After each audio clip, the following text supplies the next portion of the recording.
Inside the 18, I'm Michael Magid, live from my dad's kitchen in Palm Desert, California. I promise you guys, I will at some point go back to Los Angeles. With me you is said 90. that the other day. It's gonna happen. It'll happen at some point.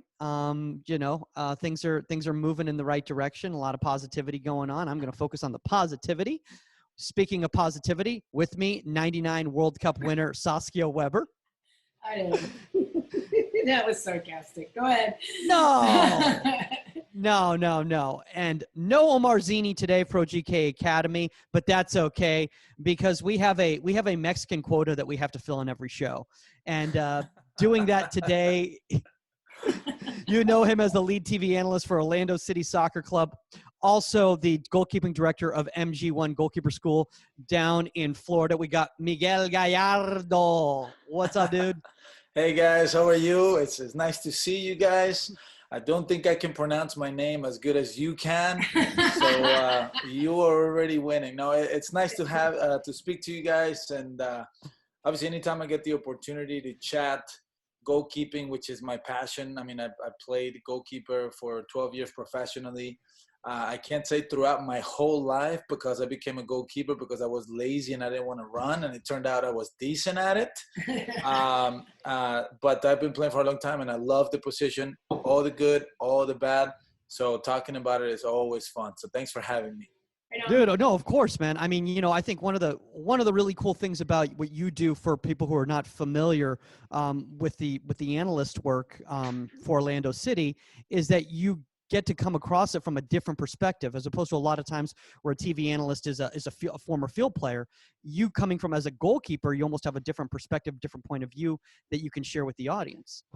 Oh, yes. And I love that about it. And I think it's a massive responsibility, and I don't take it lightly. I study up. I continue to study the game as a goalkeeper.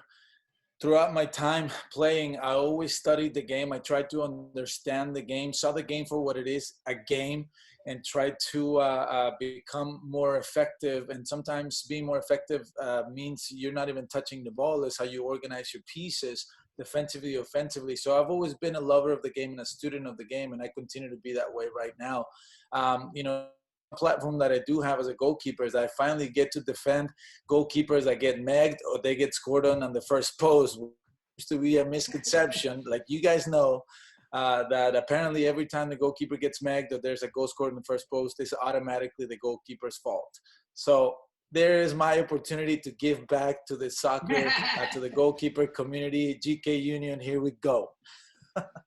Dude, I love that. I absolutely love that, man. It is our fault. Well, Saskia's she's a harsh critic. From 20 yards away, for sure is. Saskia's a straight up harsh critic when it comes to all that. By the way, mutual friends, Karina LeBlanc. That's how I met her, was through Miguel, actually, in Orlando. Yeah, she's awesome. She just had a baby. Yeah, she just had a baby, right? And so no, she is fantastic. Let me tell you something. You come across people in your life that just radiate positivity and good vibes, and just like, I want to hang out with this person all the time, and she's one of them. And so it was awesome when I got to meet her, and it was after I followed her work with in the World Cup in France.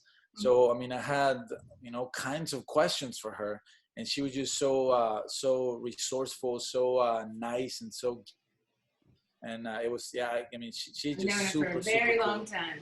Yeah, she's super cool. Speaking of super cool, so we got this review that we have to read on the air. Miguel, usually when we have a big guest like yourself, we don't want to read a review up front, but we got to share this one right here. This one goes, a must for all goalkeepers, 5 stars. Arguably one of the best, if not the best, platforms to gain incredible information on all aspects of goalkeeping. Thoughtful insights from fantastic hosts with countless guest speakers to come together and speak about the topic of goalkeeping. For any goalkeeper looking to improve their craft, this show is a must! And this review comes from FC Cincinnati goalkeeper Bobby Edwards. So all right. Bobby Edwards sent that review, and I was like, oh man, dude, that's pretty awesome that you did that, man. He's like, but honestly, he's like, I had such a great time on the show. I just wanted to spread all the information and spread the love about the goalkeeping position and what you guys are doing to everybody in MLS and stuff. So really big shout out to Bobby for that, man, because that means a lot to us when people who are playing at the high level are enjoying what we're doing and trying to give back just like us. Yeah. Speaking of giving back, let's go into the topic, guys. Here we go. So today's topic is the spin recovery move. For those of you guys who are not familiar with the spin recovery move, this is something that Miguel is very familiar with, coming through the Tigres Youth Academy, which is, I think, considered one of the best youth academies in the world, right? Sure, you can say that. I mean, they have Monterrey is a hub of, I mean, many talented players, and even players from around the country will go to the academy to not go. They get scouted to go to the academy because it's all free. It's all paid by the club, and players are getting paid at the age of 15 years old to be part of the product. Now, of course, they start with about 300 kids in the lower levels, and then by the time it trickles up to the pyramid, you might end up with 4 or 5 playing in the first team. But of course, I mean, that's the business, right? You invest, and hopefully some of those players turn into superstars, and and a lot of them have. They're regularly pumping out big name players, big stars that eventually make contributions for the national team, and then make that money back to the club, and that's why they continue to pump it in. So what you're saying is that you learned a little bit about goalkeeping there. I will say this though. So here's the truth. I didn't actually go to the academy there. I played in Mexico, of course, where I was born. I wasn't born in Monterrey. I actually grew up. I started being a goalkeeper not in the U.S. So I started in Mexico, but I didn't do any sort of goalkeeper training when I was in Mexico. When I went to Tigres, was already as a pro, so I didn't do the academy there. So, but that being said, the way my career started was very, very different from everybody, and I didn't go through an academy. I didn't go through a system. My family moved to America when I was about 14 or 15. I had been a state level goalkeeper back in my hometown. I had just become a goalkeeper 2 years prior to that, again because I was lazy, didn't want to run. I was offered an opportunity to not have to run before training. Turned out I had some natural abilities to be a goalkeeper, and then continued to develop that. Even when I moved to the U.S., I wasn't even my high school goalkeeper. I was a field player, and then I became the goalkeeper my varsity year, my 2 last years, because I was a freshman, sophomore. The varsity keeper was very, very good. He retired. He went to college. And then I became. I really hope he retired because he saw you playing and he's like, what? I can't. No chance. He said no chance.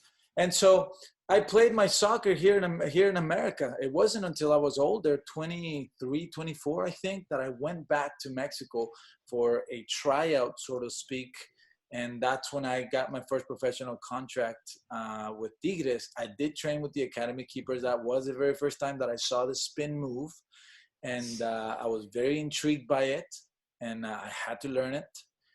But that's actually, the first time I saw it. I didn't really have regularly goalkeeper training as a youth soccer player. I had to catch up. I had to really do a lot of work to kind of even out my technical abilities compared to the goalkeepers that I was playing against and with. What I did have was was good reactions. I was great with my feet. Modesty aside, that was kind of my MO as a player.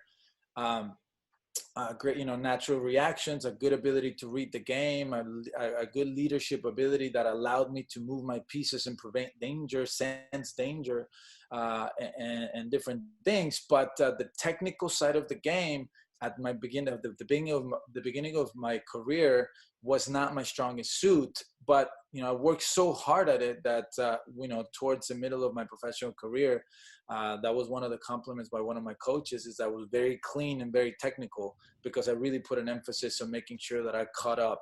And I caught up, and then I continued to try and get better in that sense.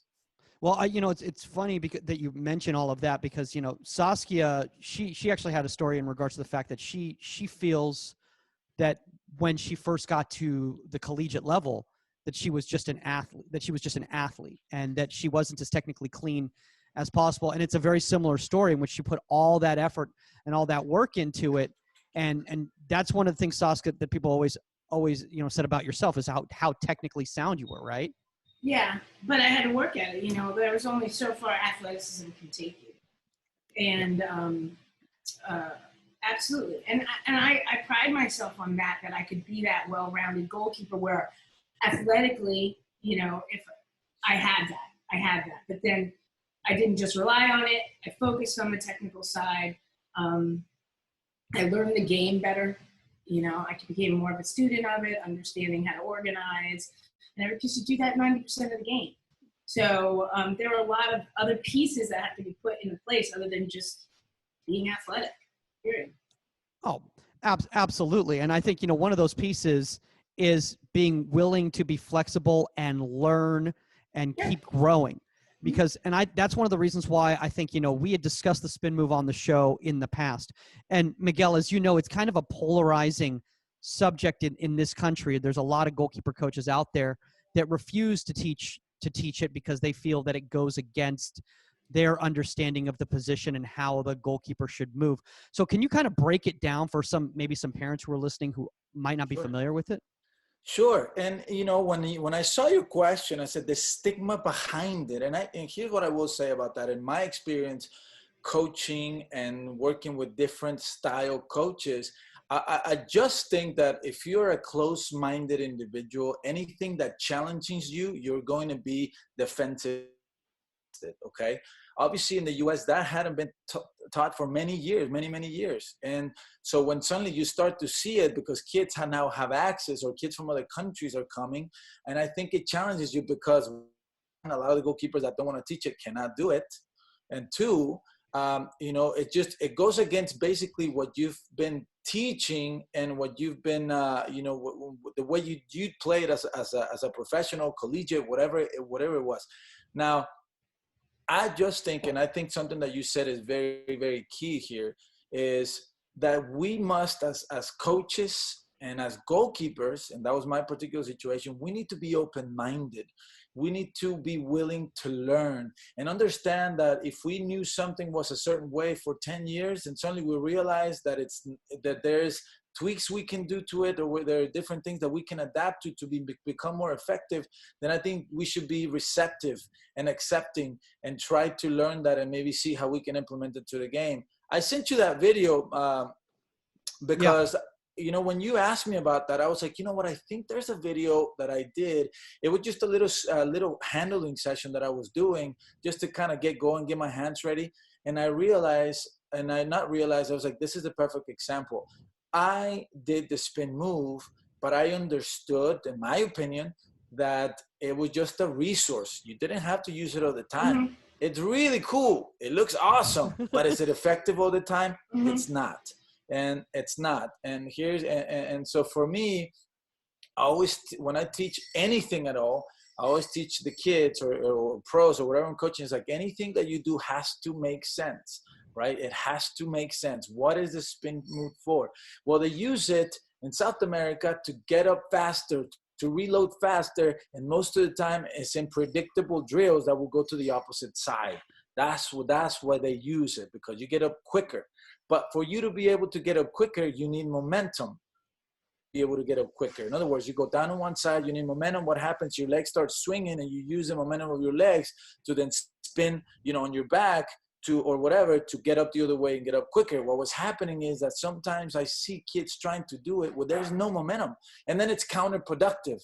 Then it takes them too long to get up, and I say to them, well, what's the point of you doing it? Is it because it looks cool? I said, because it doesn't look cool when you have no momentum. It looks like an old lady trying to get up, old man but trying to get up. It's the point is you have to get up quicker. You have to be more effective. So if it doesn't make sense, if you cannot get up quicker, then it's the wrong thing to do. And so I think it goes to show you that the trainings are so different between South Americans and here in the U.S. and even Europe. Is one of the things that I found when I moved to America in the goalkeeper training is it's effective. It's very purposeful. Don't do unnecessary things. And in South America, the training is more predictable movements, dynamic. It's move to one side, move to the other one. So you already know where the service is coming from for the most part. Back in the day, it's changing here and there. And here in America, it was more set. You always set, react to the shot. Nothing really is predictable because the game is not predictable. So what I did is in my career is adapted both things, okay? I adapted the philosophy and the thought process. I spin when I have momentum and I need to reload for the second shot, either, from coming straight at me or the opposite direction. If I had no momentum, if I just went down quickly on a little collapse dive, then I just swing my feet back up. It's kind of like the motion of a rocking chair that will allow me to get back up quicker on my feet, the plant foot technique that you called. So that's kind of the thought behind it. I just think that, you just gotta be, whatever it is that you do, you have to be effective. And sometimes the spin move is effective, sometimes it's not effective. And that's the key here, making the right decision at the right time. And as a split-second decision, a split-second delay turns into a goal or turns into an incredible save. Saskia, did you ever try it? Have you ever tried it? I teach it. But I teach it in certain situations. And I also give my players an option.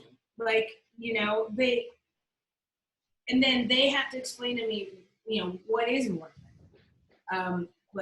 I have one player, Aiden, who uses it from time to time and does it very well. And there are, like you said, there are times for it in a drill, no times not for it. When there isn't momentum, I feel that a lot of kids lose sight of the ball. When they're trying to do it and get up, it's got to be so quick, else it's just not effective, because technically it takes extra time, in my opinion. Then just kicking up and getting up with your body weight forward already, and your eyes are on the ball the whole time, it takes extra time. So and we're talking about a millisecond, but it takes extra time. So if you're not doing it properly, not doing it fast enough, sometimes you're behind. You're behind in the play. But again, like I always say, do something, perfect it, and become the best at it, and use it in your toolbox when you can, but perfect it. And, I'm never going to tell you it's the wrong thing to do if you're doing it properly and it works for you. That's a great point there. It's an additional resource in your toolbox, and you have to be smart when you can use it to benefit you and obviously your team. And then that's the key here. It's first, you gotta perfect it. Yeah. You gotta make sure that you're consistent. And second, the most important thing is you gotta make the right decision and use it when it's the right time to use it, because if not, it can cost you dearly. So again, for me, I had it, I knew I could do it. It was fun. It was a preferred method for me, but I knew that there were times where it just wasn't necessary. In fact, it was counterproductive. So I didn't do it. And I think that little video shows you exactly. I spin when there's momentum. I don't spin when there's no momentum. And so that's why I try to teach my kids with anything that we do is it's got to make sense. Why are we getting up faster? What is this used for? Why can it help me? And if you can understand that, if you can teach it, if we can understand it, if we can teach that, then I think we're one step ahead of the game. Yeah. Okay, should I do an Omar Zini, and should I pull up the video? Yes, of course. I want to see. Okay, I gotta find the video. But while we're doing that, while I'm trying to find the video, why don't you, can you guys discuss a little bit of some of those mistakes in regards to like the inopportune time to use it? I think you, Saskia, bring up the thing about the speed thing. It's like if you don't do it if you don't do it at speed, it's going to hinder you, because now you're facing away. You're facing away from the play. Yeah, it's a lot more. It's a lot more movement than I don't want to say old fashioned, but the way, just like you're down for a shot, you're kicking, your momentum's up, you get up, you're already weight forward, ball to your feet forward. Your eyes on the ball the whole time. Yeah, I'm trying to see I think that if you're not doing it properly, not with enough pace, not with enough, then it's too slow. Yeah. It's hindering you. You're behind the shot already. You're in an awkward position. You're not getting up explosively and able to move. Well, go ahead. No, sorry. No, you sorry to no, so, I mean, go ahead. I love Zoom. No, so that's to answer your question. Like that's how I see it. That's how I see it hinder most kids. Not knowing when to use it, using it the wrong way, not getting up quick enough, and it's like, okay, how'd that work out for you? Yeah. So, and then I'll tell them in the same situation. All right, let's try it. Let's try this. Okay, so same ball, same situation. Try it both ways. See which is more effective in this situation, and try to understand that. Okay, that wasn't the right move to get up and get to that ball. This is more effective. But only by teaching both ways and showing them so they can answer their own questions and understand it. You can't just tell them, no, you did it wrong. Show them the difference. Serve the same ball. Okay, can you guys, everybody see this right here? Yeah, but you gotta flip it. I don't know how to flip it. Isn't it that little arrow? Where is Omar when you need him? I know. Wait, did that do anything? I don't know what I just did. I didn't do anything. I think we'll be able to see a little bit, I guess. Yeah, now, mind you, don't judge me. This is it was preseason. It was cold. I just wanted to get some handling in. But right. It was funny because when Michael told me, I was like, man, I think I have a little training video, because the reality is that you very rarely in a game, will make saves in the opposite direction. So look, there's momentum there, so I spin. I go to the opposite side. There's a little momentum, so I spin and I get up quick. Now here, if I go straight down, see the difference. I'm gonna go to the same side. Mm-hmm. I don't need to. Obviously, I don't need to do it. Exactly. And that's a perfect example of when you can use it. So spin. And if you don't have the momentum, and if you slow that down on that spin, if you don't have the momentum, now you're on your back, your eyes are off the ball, and you're not getting up as quick, as opposed to when you didn't have the momentum, you got up the old-fashioned way, if you want to put it that way, and you got up fine, and you didn't need to use it. No, and I think you bring a great point. It's like you can obviously challenge. By the way, no kid has ever challenged me in a training session and say, well, why? That don't make sense. But if you do, but they do, it's like, look, but sometimes. Wait, you're lucky. You're lucky, man. You're lucky. You haven't done some Southern California kids. I tell you with young kids, when they do challenge me, sometimes is when I tell them to do a smother save, to take the ball down, go the way down, because they feel like they're too confident or too cocky on that particular day. They don't need to take the ball down. You know what I mean? So it's like, this is about making habits. In the game, you want to be safe and this and that. So that's where I get a little bit sometimes pushback. But for the most part, I got some pretty receptive kids, and otherwise they know I lay the law down. But to that point is that if you're able to show them different ways and why one works and why one doesn't, then I think you have a better shot at them understanding, what the right way to do certain situations. And of course, you always want to allow them to make decisions and solve problems. But there are things that just inevitably, or inarguably rather, there's a good decision and a bad decision. And so I think when you show them things like that, I think it helps them. But yeah, for sure, like the spin move is designed to get up faster in the right situation, and you do get up faster in the right situation. Yeah. Reason why? Because if you don't, there's so much momentum and force going one way that by the time the momentum stops, for you to get up the old-fashioned way, then it takes you a little bit longer. And so that's why ideally that's when you use the spin move, if you can do it right. And if you do it right, you don't have to take your eyes off the ball, because of that momentum that will allow you to spin quicker. No, but that's what I mean. If you're going too slow, then You don't have your momentum. Then it almost looks awkward.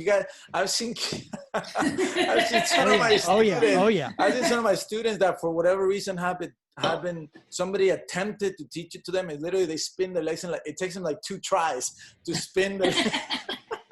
And I'm like, what's the point? Yeah, right. Yeah.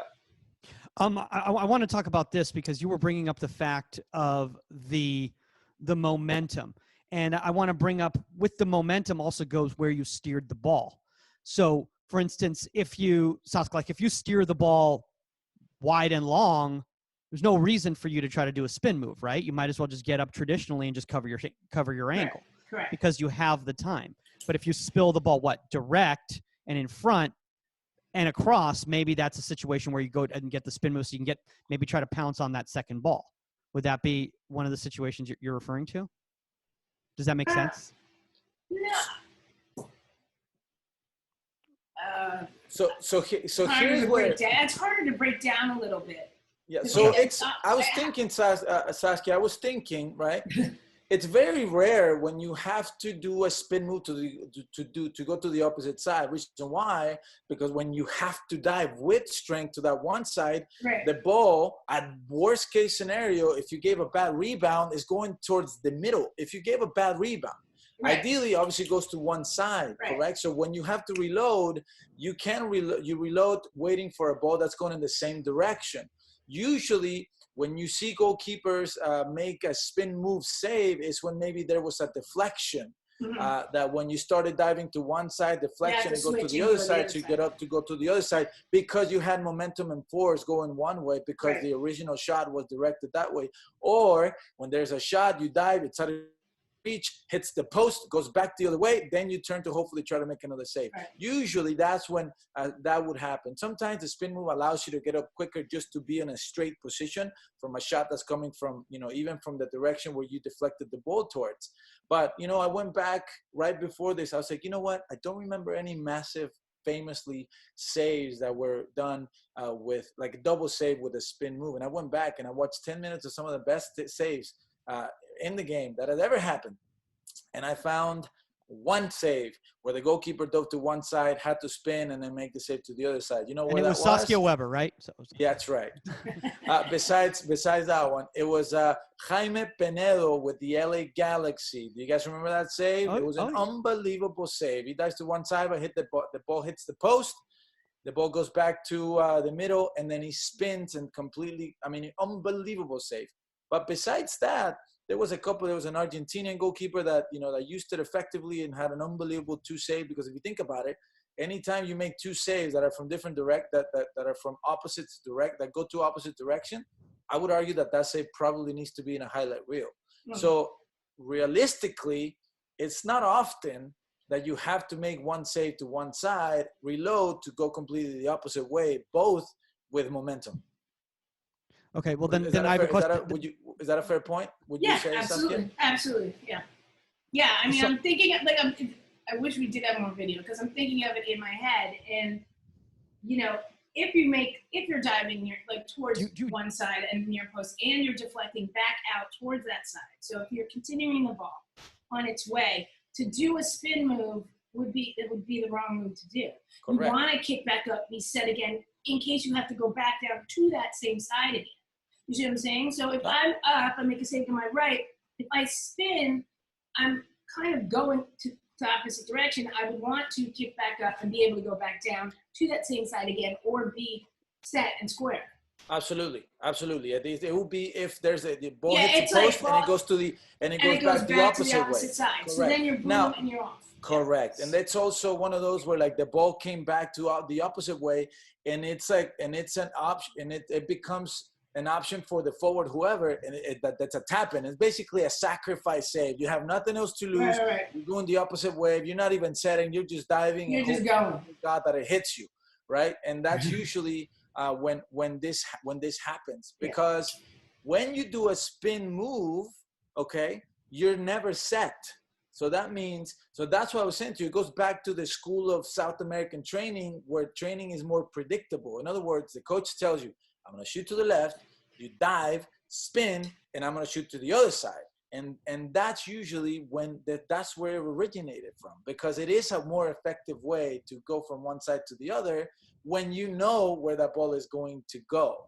That doesn't But mean I think Miguel, that's one of the problems that I see in regards to, and I'm not negating South American training in any way whatsoever, but no. in the traditional South American sense, the way that the training used to go, it was a lot of emergency save type situation type training, as opposed to working on the bubble and things that are common in the game.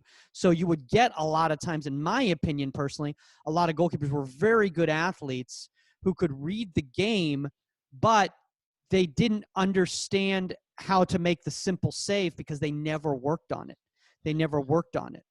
Yeah, So well, you know, they it's could come just up with spectacular, but yeah. they would make simple mistakes. Right. It's just a different way, Mike. You know, it's just a different way because, you know, what I say is you still need to do those predictable exercises because that's helping you perfect your technique. You know, that's helping you but you must do unpredictable situations. You must do. I finish all my sessions with situations where they have to make a decision, and that decision goes from where you are positionally, where you are in your angle, what technique are you going to use, and all those different aspects. Right? Are you going to catch it? Are you going to parry it? All that. Where like this South America, when I trained in Mexico, it was more predictable. And by the way, who's to say that that's right and that's wrong?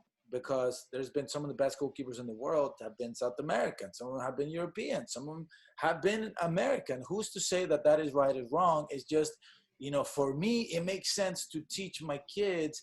Obviously, all the technical training that we do is predictable. But at some point, we go to, you know, make decisions. Use the technique that we just worked on. We worked on 5 or 6 different type of blocking techniques. Now I'm going to give you unpredictable service, and I want you to make the best decision possible.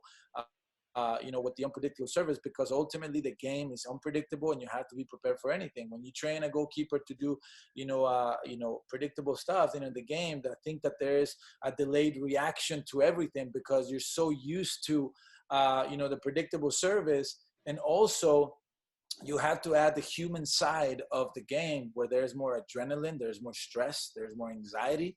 At times, there's some fear, and those things delay your reaction time. And when you don't train those situations in a training, then you're missing an opportunity to recreate a game-like environment for your kids to be able to perform at the best mindset possible. Yeah.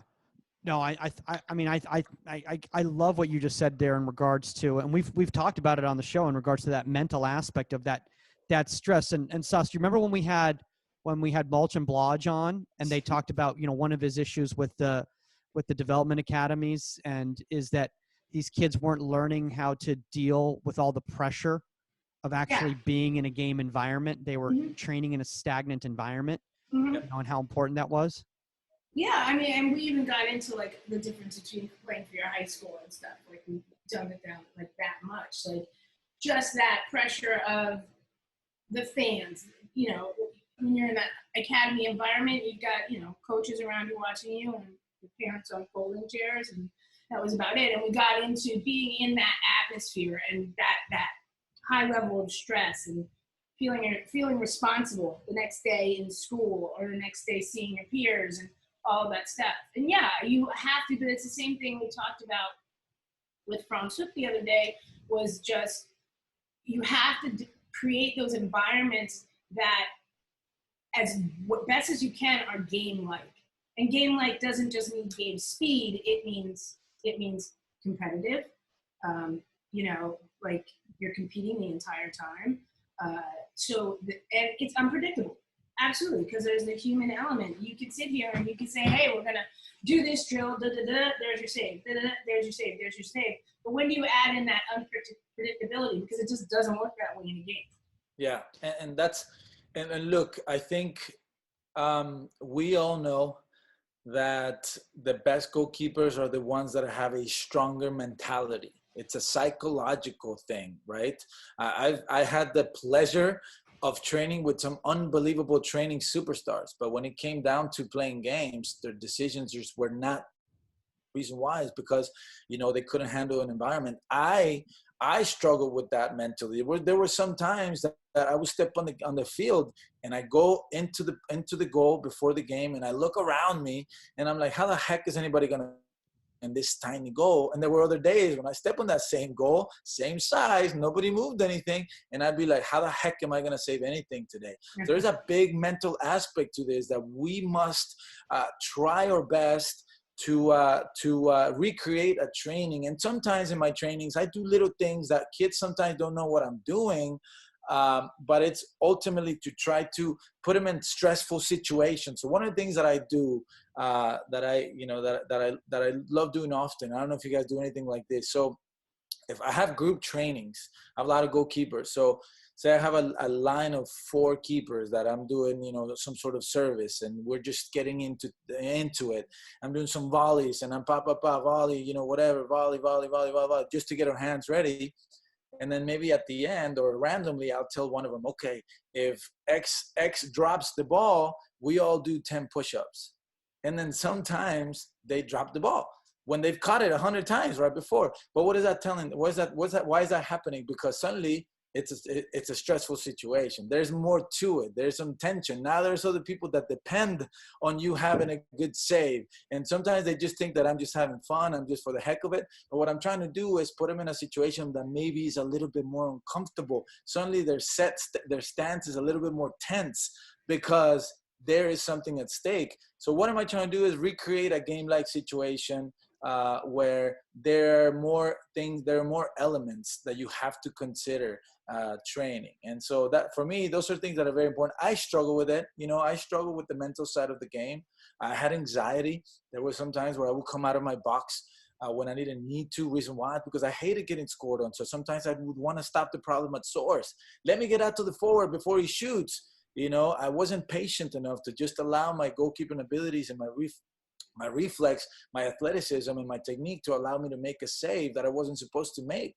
And so I'm just the biggest advocate for the mental side of the game. Yes, we can teach technique all we want, and we will continue. You just have to. But I think the more you can add, situations that recreate a game-like environment, and admit and be humble enough to say, you know what, I know you flinched this time on a spread save. I'd like for you to keep your eyes on the ball because you will allow to see if the player, made a fake and try to dribble you or try to chip you or whatever. Try to keep your eyes on the ball, but sometimes they don't. But I get it. It's a freak, somebody can smash the ball, 5 feet away from you. So I get it. If one of my young goalkeepers looks away, and I'm not going to fault him for it, I'm not going to be like, hey, don't look away, keep your eyes on the ball. I get it because I was in that situation too. I know what it feels like to have, one of the best one of the best strikers in the league 6 feet in front of you and no pressure. I know that there is more to just, hey, technical training. There's a psychological side to the game. And when I was the best goalkeeper in my career, that's when I had, we had psychological help in the program. Yeah. I love what you were just saying right there. I mean, honestly, I never even thought about that in that respect of making it uncomfortable for the goalkeeper in the training by doing something like that. And that because of that, it creates that game-like anxiety, which is that I think that's awesome. And I think if us as goalkeeper coaches can find more ways to manipulate our sessions to not just get what we want out of it physically, but mentally too, I think we're just going to be, I mean, that's just awesome. Yeah, I think that's part of what we were talking about the other day. Is it's even when you're doing drill, why use a dummy when you can use a person? Put bodies there, make rebounds live, make their consequences. If you're doing stuff around a dummy and the keeper gives up a rebound, then they'll just go and pick it up. When is that realistic? Put a person in there, have those people moving around, have it be your other goalkeepers moving around. They can deflect the shot if it comes to near them, and have there be consequences. Put that stress on your keeper. Yeah, I mean, I think you're absolutely correct about that. I want to talk about this now in regards to stress, because you were bringing up the spread save, which is another emergency save situation similar to what you were talking about with the spin move. And the spread save is also something that a lot of people think originated in Europe, but it did not. It originated in South America, and now it's being incorporated into the European game, such as the side volley, for instance, also originated in South America, being incorporated into the European game.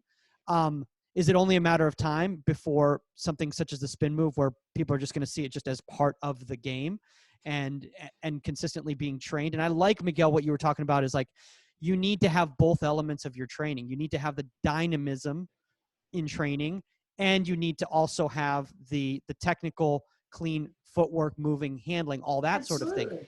You know, because I think for a while there's been one or the other. You've seen a lot of goalkeeper coaches, they're going one direction or they're going the other direction, but they're not incorporating the two elements. And as Saskia, you were talking about, it's like, you need to be able to move. You need to be able to move. But not everything. It's not everything works for the same thing for every keeper. Correct. Like, you can't say, this is how you become a keeper, and that's it. And you do this way. Just every keeper is different. Their body shape is different. Their speed is different. Their strength is different. Their height is different. How they read the game, everything, everybody's different.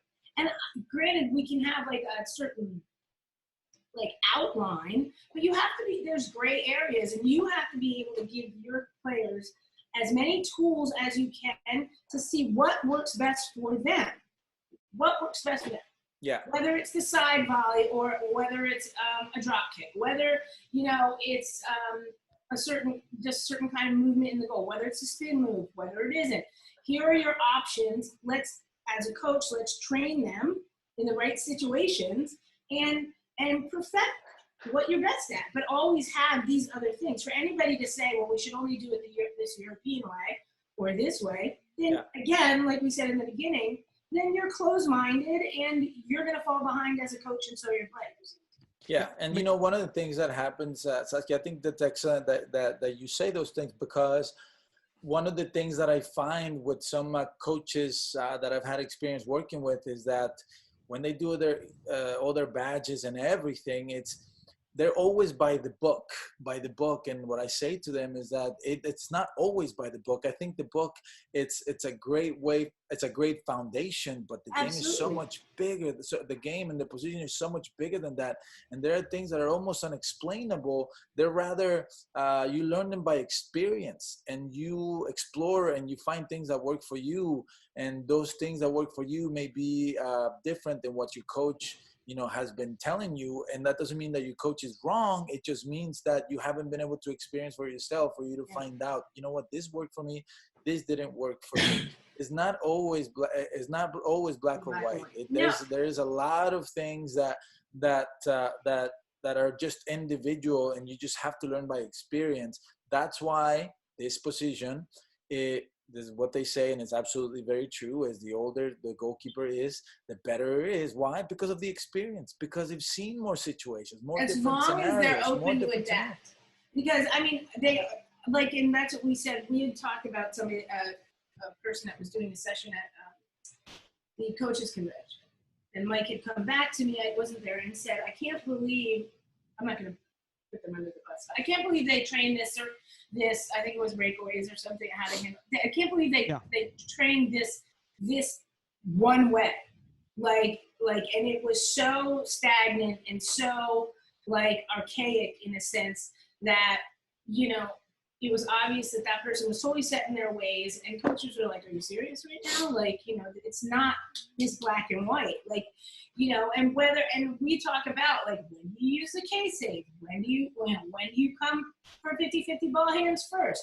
When do you jockey somebody? When do you there's so many different reasons, but if you're stuck in your ways and you don't adapt and you don't give those options and learn them yourselves. I never did a K-save in my life.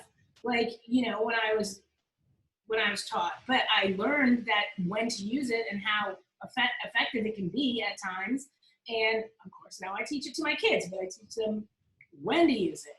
Correct. And the intelligence of soccer, because you got kids that see it now and they're set 7 yards away from the ball, and you're like, what are you doing? But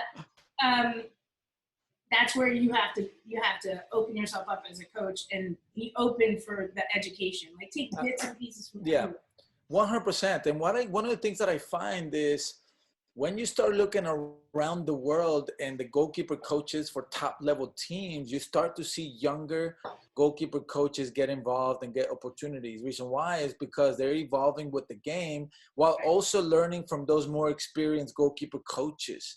I think, as I said in the beginning of this interview, is that us as coaches, just like in life, we got to be open-minded and willing to accept that what we've been doing was maybe right and it worked before, but now we have to evolve. Exactly. And that's where I see the problem is that some people don't want to evolve. And sometimes it's not because they don't believe that they should evolve. It's because there's a level of uncertainty, of lack of confidence to maybe say, well, I don't know how to do that. I didn't do that. But that doesn't mean you can't educate yourself and teach it. I would argue that a lot of coaches that are maybe older, they didn't do the spin move, they didn't do the side volley, they didn't do all those things, and they probably cannot physically do it. That doesn't mean that you can't learn it, not maybe to physically do it, but learn it to teach it and understand why it works, no, I didn't do a side volley, when and it I learned needs it to teach when, it. You know what I mean? And I Absolutely. think that's the biggest thing is we need to be more open-minded to learn new ways. And so, you know, that's the same thing with the spread save, like you call it, you know, like it originated. When I think of the spread save, when I started seeing it more often in the last few years, I did think to that point, it's like, man, there's this Mexican goalkeeper that I've been doing it for years and they were famous for it. You know what we used to call it? The Christ save. Because what they do it differently. What they do is they go down with their knees, they open up like this big time, and it's like a Christ. Yeah. Okay, and there are goalkeepers that are famous for that. In fact, some commentators will call it that when they do it. They call it, you know, they do the Christ. That's what they do, and it's basically the same idea. They use it. It's like the same idea as a spread save. It's just a different body shape, but ultimately, you know, that was their way to cover as much space as making possible. Yourself as big make as yourself as big as possible. But that's when I remember saying, man, this has been used for forever. You know what I mean? But now it's become, you know, but I like it. I like that, you know, people, you know, think and they want to evolve and they want to learn, you know what I mean? And try to perfect it, understand it to see if it's something that can be used. And that's the beauty of goalkeeping is that it's going to continue to evolve. Some methods, you know, we talk about people now, it's like, oh, goalkeepers now have to be good with their feet. Like, well, they've had to be good with their feet for a long time. It's just now suddenly, you know, people are paying attention to certain things, you know, and for sure, it's, you know, we want to teach it more and people talk about it more. And as the game evolves, you need the goalkeeper to be more involved as well. But it's not something new, you know, it's not something new. Well, you know, it's funny because last week we had Franz Hoek on, you know, and it was, I mean, we did like 2 hours with him. I mean, better it was with the name, by the way. I did. Did I do better with the name? I did better this time, yes. Franz Hoek. Franz Hoek. And his friend in and Buffalo. From Buffalo. That was hilarious. Yeah, I was He trying was so into trying to do the Dutch accent and stuff, and then he brought up a friend of Franz who had written in, and he goes, so and so from Buffalo. I go, are you talking about? He's in Buffalo, New York. Enough with the accent. I'm like Buffalo, New York. Don't do that commercial like that. I don't know the name of the actors, but they do the commercial where they talk like people from Staten Island. They park the car. Yeah. Oh, the Boston one. The Boston one. Yeah. That's a great commercial. It's awesome. Yeah. No, that's a great one. But so anyway, Franz Hoek said that, you know, the goalkeeping position now, the goalkeeper coach position now, is transferring from a goalkeeper coach specialist that works in isolation away from the team to an assistant coach with a specialization in goalkeeping. 100%. And you see a lot of goalkeeper coaches that are actually in charge of set pieces. All right. That's what he said. Defensively and offensively. Why? That's because exactly you know, exactly what he said. Were you listening to the podcast? What he said. No, I wasn't. I'm sorry. But let me tell you, the reason why is because, you know, it's like there's a commercial here on an insurance commercial where the guy says, everything I learned from their side, I use on your side type of thing. You know what I mean? Like, exactly. It's the same thing. You know, for instance, me as a goalkeeper, I tell my forwards, hey, shoot it here, shoot it there. When I do this, you do that. Why? Because I want my teammate to get better. And I know about his position because I have to learn it and I have to compete against it. So as a goalkeeper coach, if you understand the game, I think that there's an advantage there because you know what the opposition could potentially do to prevent you from hurting them. And obviously, you obviously try to perfect your craft as to how to be more effective defensively. I think it's true for many reasons. For many reasons. For that, for the set pieces, because as a goalkeeper now, you're not isolated. You need to make sure that you're part of the team. You stay connected all the time.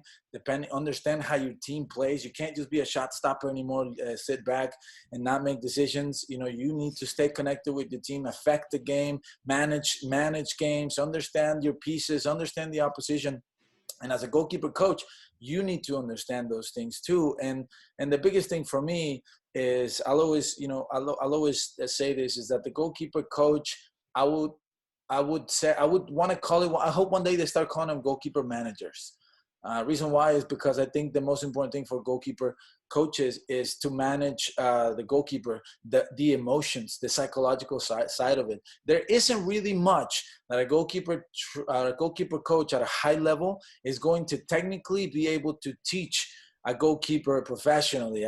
Tweaks here and there, maybe debate. But the biggest thing that the goalkeeper can do now as a coach is make sure that psychologically your goalkeepers from the goalkeeper union are all ready to go, being as confident as possible, understanding the game, understanding the opposition, and be as part of the team as much as possible. I love what you just brought up there, Miguel, and you said goalkeepers, because I think that's one of the biggest problems that a lot of young goalkeeper coaches have is they put all their emphasis on the number one. Mm-hmm. So they aren't even they don't develop the relationship with the others. And what happens if another goalkeeper goes down? Forget it. I'm totally opposite of that. No, absolutely. I just totally think that I mean, well, there's a team, right? There's a team, and I'm not saying that that's the way I would do it, but I'm just saying I've seen it before, and I've seen it a lot of times. And I think it's very, very common. Very common. I've seen it with the teams that I've been able to be around professionally. And so I just think that wouldn't be my way because you got to make sure that all your goalkeepers are feeling confident. They're all feeling good. Because you never know. Absolutely. But it goes back to what I was saying about the manager. You need to manage your starting goalkeeper. You need to treat him in one way. The guy that could potentially come in, the second goalkeeper, the third goalkeeper is even more important. Reason why is because usually your third goalkeeper is a younger guy that has great potential to be a great goalkeeper. So you need to make sure that you're constantly working in their psychologic, right? They make sure that they're feeling good. Yeah, you're not playing, maybe you're not dressing, but we believe in you. You're going to do great things. And I'm not just going to tell you this. I'm going to show you by treating you equally on things where you can different. Of course, the treatment is maybe the amount of repetitions on a starting goalkeeper on a certain day, like the little things like that. But that doesn't mean things change. Like sure, those things change. I was a goalkeeper that I always wanted to train. Even like if we played Saturday night, come in. Sunday off, Monday morning, come in. Only the guys that didn't play or played the 60 less, you know what I mean? And the starting guys would just kind of jog, recuperate. Right, same with the national team and everything. I will come in. I will be like, I want to play. I didn't get tired in the game. I want to come in. I want to play small-sided. I want to play 3v2, you know what I mean? And so that's very important. Yeah, and those other keepers, like, yes, I agree with you. Like, let's say we have 3 keepers, and one of them is, if we're doing small-sided, the other 2 will rotate in the other goal, and the one keeper, the starter, gets the one goal. But, the way those other keepers perform impacts the mentality of the team as well. Mm-hmm. And when you see your third-string keeper, like, making great saves and distributing, and her small-sided team or her players in front of her getting hyped up and everything, and having just as much confidence in who they have behind them, whether it's the third string or the starter, that just raises the mentality of your entire team. That they don't care which keeper they get. They're not like, oh, I'm getting so-and-so. No, they're like, fine, who cares? They're all bringing it. They all have that drive, that mentality, that intensity, and they all, so I think that is incredibly important. Yeah. Yeah, I want to talk about this before we get going, and we're going to try to end on time today, Miguel, because I know everyone's got a lot. Obviously, you've got everything going on with MLS right now. You're probably slammed getting ready for. I was going to say getting ready for Orlando, but you're already there. So, are you going to be living in the bubble? No. We're going to be broadcasting pre-game shows, post-game shows from the studio. But yeah, super busy with that. I'm excited. We're going to be doing some stuff with NWSL, which I'm really excited about. Nice. As you know, I've been able, I'm friends with some of those guys. I cover the as well. We'll be doing some sort of game previews as they go to Utah to do the challenge, the Challenge Cup. I love the women's game. I have two daughters, and I just think that, not to dunk on the guys, but female athletes in general are just incredible role models. Besides being bosses on the field, they're just incredible role models for anyone. But so I go to the Orlando Pride games all the time with my girls. I tell them about certain players that do things off the pitch as well. And so I'm excited to be covering the NWSL too. And on top of that, as I said, I'm a competitive director for a youth club. So we got tryouts and registration, all this stuff. And then I work with the Orlando City Foundation. So it's crazy, but I thank God every day for the incredible opportunities that I'm given to impact kids and just educate as much as I can and educate myself. Well, I honestly, Miguel, I think one of the things is while we're having this conversation, it's just, a lot of people who just see you as a TV analyst don't recognize the fact that you're still giving back to the game and that you're still involved in the coaching element, and I'm glad that you decided to continue doing the coaching even when you got the TV gig, because I think you're a real, benefit to that Orlando community for all those kids out there, so. Thank you, man. I appreciate it. That really means a lot to me. It's I'm very blessed that I've had opportunities to work with grassroots levels, goalkeepers and players to pro levels. During the summer, pro players reach out to me and I get the opportunity to train with them and help them out. I've trained with all the Orlando City goalkeepers, the Pride goalkeepers. I've worked with Ashton Harris, with Aubrey when she was here. She's fantastic. I think she's already an incredible goalkeeper. I think she's the future. So it's great that I get to work with all level goalkeepers. When there's an issue, like for instance, where there was a coaching change for Orlando City, and the goalkeeper coach still wasn't here. They still didn't know who they were gonna bring. They asked me to go train the goalkeepers for a couple of weeks. That was a great experience, and it was tempting. But the travel becomes difficult with my kids. So right now where I stand, doing the TV gig, but my love and passion is for goalkeeping and training and everything. And I think during the calls of my games, I make that evident that people start giving me crap. Well, last thing I want to say to to both you guys here, if you guys can just give one final piece of advice that you would give a young goalkeeper coach on how to learn to be open-minded about a technique that a kid is using that they've never seen before, to help encourage them to keep working on it and to not negate their skill set and actually enhance their skill set. Yeah, sure. I think you just said it right there. It's to be open-minded, right? To be willing to learn, to be willing to listen, to be willing to explore and adapt techniques that maybe as a goalkeeper coach might be uncomfortable for you, but be willing to learn and educate yourself. At the end of the day, I think we need to understand and we need to remember that this is a game and we need to decipher it, right? Let's not forget that. Let's decipher how we can become more effective. And just because I've been told to do A, Y, and Z, I need to figure out, is this what's effective for me? And it goes back to the spin move. It goes back to the side volley, right? The side volley looks awesome. Is it effective all the time? No, it's not effective all the time. So don't overuse it, kid. So it's just things like that. We need to be open-minded. We need to explain to kids. Anything that we teach is we need to explain how. We need to understand why, and we need to understand when. I teach that a lot. I preach on that a lot. Any instruction drill that I do with my kids, I always say at the end, does that make sense? And sometimes they think it's just me talking, like it's just part of my vocabulary. But sometimes I ask him, I mean it. Does it make sense? Because if it makes sense and you understand why it can help you, you will be that much more motivated to do it and to do it properly. right? And so that's my biggest thing, advice to young goalkeepers, is to be open-minded, explain things, make sure they understand why they're doing it. And if you do that, my experience has been that you get a better reception from the keepers and more enthusiasm when they do certain exercises. Yeah. Saskia, anything you want to add? Nothing. No, that was perfect. Just be repeating it. It's almost like you do this for a living, Miguel. It's almost we'll like not talk about goalkeepers. We'll not talk about goalkeepers. You know, no, but you've got it's the same thing as when Sean Farnham, who's an analyst for ESPN, when he was on college basketball analyst for ESPN, he came on, and you could tell when you guys do this for a living. There's a certain rhythm to it, a certain cadence to it. Well, look, don't act like I've been doing it for years, man. It's only my I'm going into my 4th year. I'm really loving it. I really am. You talk about what I miss the most about the game, and is that adrenaline, right?